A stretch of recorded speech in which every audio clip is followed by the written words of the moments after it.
Hey guys, it's Ashley and this is gonna be my Pretty Little Liars recap and review for season 5, episode 7, The Silence of Elam. If I show you, then I know you won't tell what I said. 'Cause two can keep a secret if one of them is dead. Hey guys, I changed up my hair again and I have this really bad habit of changing up my hair too much. But yeah, I've been wanting to do this like side cut for a while and I kept like putting it off and I'm like, don't know how I'm gonna look in it. I don't know if I'm gonna look weird, and I just finally like you know what, I'm just gonna do it. So yeah, I did it like a few nights ago and I colored it I bleached and colored it last night. I'll go back, you know. It'll take a while, but like if I flip my hair the other way, you can't even tell it's there. So this episode was something else. I mean, what really made me happy was Caleb finally kissed. Like, oh, finally. Finally. But Hannah really needs to stop drinking. It's getting a problem. Like, oh my gosh, like it's not helping. Like with Caleb drinking too, and then yeah, it doesn't help. I hope she stops drinking now that she kissed Caleb, and she'll realize that Caleb is the one for her, and so she'll stop drinking. Because isn't that why she started drinking in the first place? Because Caleb came back and she didn't know what to do with her emotion. Watched the episode. Emily was wearing a camouflage tank top, and guess what? I'm wearing a camouflage tank top. I know it's slightly different, but I mean, I thought that was cool. Twins. So yeah, the episode, Arya starts working at Radley. She begins her job there. There's this art class where this teacher is like telling all the patients to like draw like a flower painting, and then Arya is like putting down examples of paintings, and this random patient starts calling Arya a thief. So the teacher tells her, oh, just ignore her. She was Bethany Young's former roommate. And so Arya's like, I need to find more about this girl, former roommate. So now she wants to find more about her, and so she stays really long at this Radley place. Do you have a name? The roommate, like a former roommate. Well, anyway, the girl goes out of her room and Arya quickly goes in there to find art tablet to see if she drew anything else or anything. I thought it was funny. The girl comes back in, and so Arya has to hide underneath the bed, and the girl is kind of on the bigger side, so she goes on top of the bed, and like, oh my gosh, I thought like Arya was gonna get like squished, and they even show like the mattress being like bent underneath. So I was like, oh my gosh, I hope nothing happens. But yeah, so she took the art tablet, and then they saw that the drawing that Eddie dropped off at Ezra's apartment fits the rips where it was from the tablet. Arya and Spencer, they look through this tablet and they find a drawing of Mrs. De Laurentiis with like devil horns and like a devil face. So she obviously hated Mrs. De Laurentiis. And then there's another drawing of a woman falling out of Radley, and so you know, you obviously think that's Toby's mom. Like she saw Toby's mom fall out, or maybe she pushed her out. I don't know. Like, well, didn't they say that she fell out? But I don't know. I was thinking like maybe she pushed her out. I don't know. But this Bethany character seems like this crazy psychopath so far. This is like the vibe I'm getting. Anyone else? Also, Emily's mom invites all of the girls. Well, mostly she wants to invite Allie to dinner.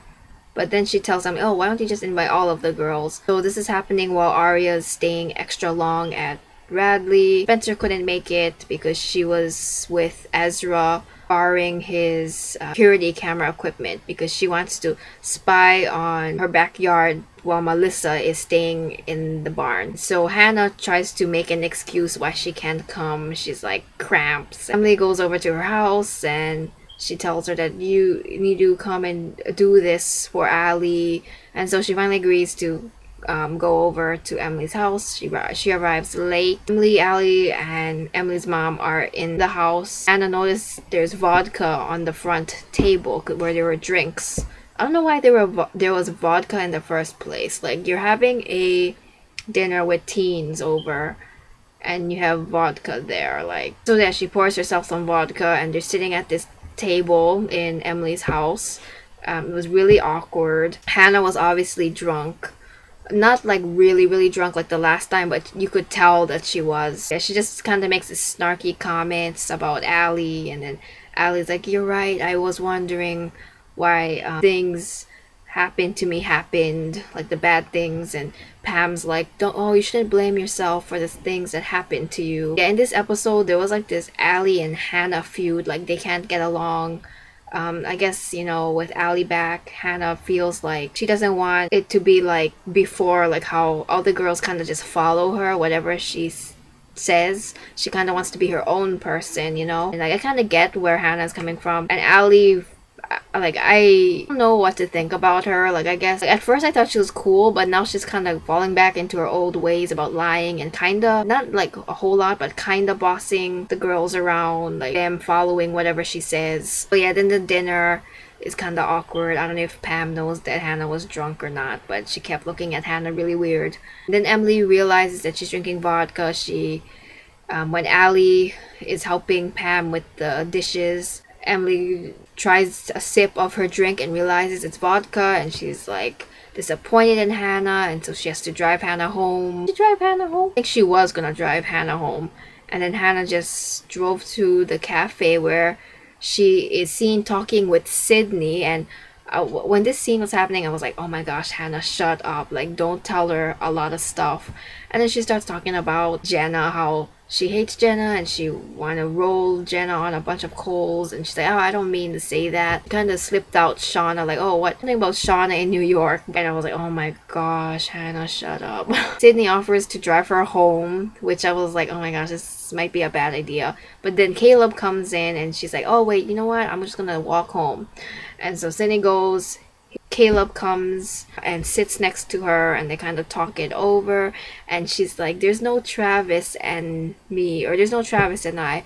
And I was like, oh, and they kiss, and then they kiss some more. It was like, oh my gosh, it was like, I was like almost crying. Like, I'm like a huge Caleb shipper, so it was like, oh my god, yes, yes, yes, yes. Hopefully they'll start like being an actual couple, you know. So amazing, they're like so cute together. Like, how can you not like them? Like, how can you not? And then, so let's see, after the dinner with that awkward dinner at Emily's house, Pam comes into Emily's room, and Emily asks her why'd she want Allie over. Like, it was really random. Pam tells her that she kind of had like a feeling that Emily loved Allie more than a friend before all of this happened. And so she asked her if that was true, and Emily's like, oh yeah. She's like, yeah, she did. She asked her if she still has those feelings, and Emily's like, I'm working on it. Pam tells her that she's been talking to some people down at the police station. Story that Allie told the police about her being kidnapped,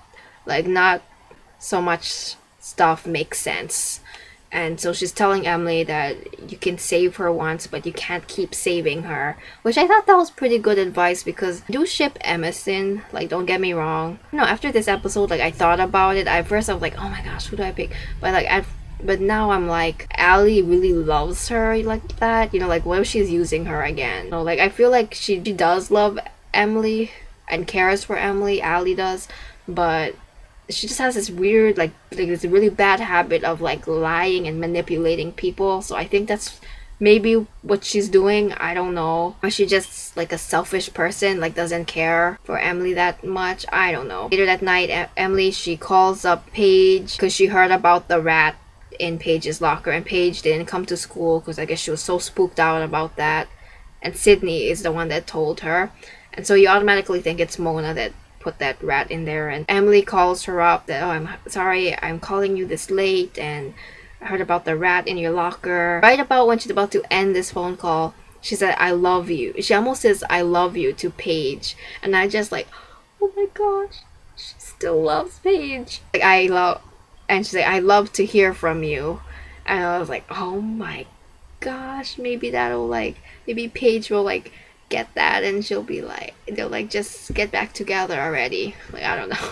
Yeah, but I miss Emily being like having a girlfriend. Like, oh, we see Melissa before she's like moving into the barn, because she let her dad live in her apartment, and she finds, I guess she finds like this rodent attached to a huge rodent trap. Brought out, and Spencer's like, wait, what is in here? And then she freaks out by seeing that, and she's like, I told you we had a rat problem, because like whoever was in there last left a lot of food out, so there was like this rodent problem. Now I get, maybe it makes sense, you know, like they have a rodent problem, and then Paige, you know, found the dead rat in her locker, and you know how Melissa's working with Mona, you know, that makes sense, and she's living in the barn now, like that would make sense. Like Melissa put it in there, Melissa gave it to Mona, and Mona put it in there. I just randomly thought about that now. So yeah, so Melissa's living back in the barn. Spencer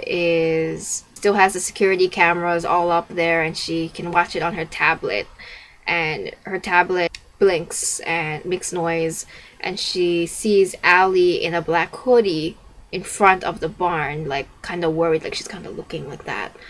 And that was right after the dinner at Emily's house, and she wasn't wearing that. Like she was totally like normal looking, like she wasn't like sneaking around like looking like that, you know. It makes you wonder, like, who is she meeting? Why is she there? All these bunch of questions in your mind. When the three girls are together, except Hannah, they receive a text from A, something about Hannah's big mouth. Like something about the secrets and Hannah's big mouth, something like that. And then Hannah comes in, she's like, oh, sorry, I'm late. I met up with Caleb. And then so they're asking her, did you receive the text from A? She looks at her phone. She didn't get a text from A. And then she reads it off Spencer's phone. And they're like, wanna fill us in, Hannah? And it just kind of cuts from there. Also, this guy, Eddie Lamb, like, he knows something is up with Arya. He questioned Arya before she left Radley. He calls up Ezra, and Ezra did interview him before, so like I feel like Eddie, he knows something and he's not saying anything because of his job. He doesn't want to lose his job. But in a way, I do find him a little sketchy. And I don't know, like I can't trust anyone, like any side character in this show. They always turn out to be like suspicious or weird or just like, I don't know, just bad. The big ending scene is A inviting Pam Fields to Ella and her boyfriend's or her fiance's wedding part, like a wedding. I can't remember. Zach? Was it Ella and Zach? Wasn't that his name? Filling up this envelope, and it was to Pam Fields, and the address was from Ella and Zach. What do you guys think of this episode? I thought this episode was pretty slow. I don't know. I didn't find it that interesting. I don't know. Maybe it's just me. But yeah, I'm gonna go and see you guys next week, Wednesday. Bye guys. Peace out.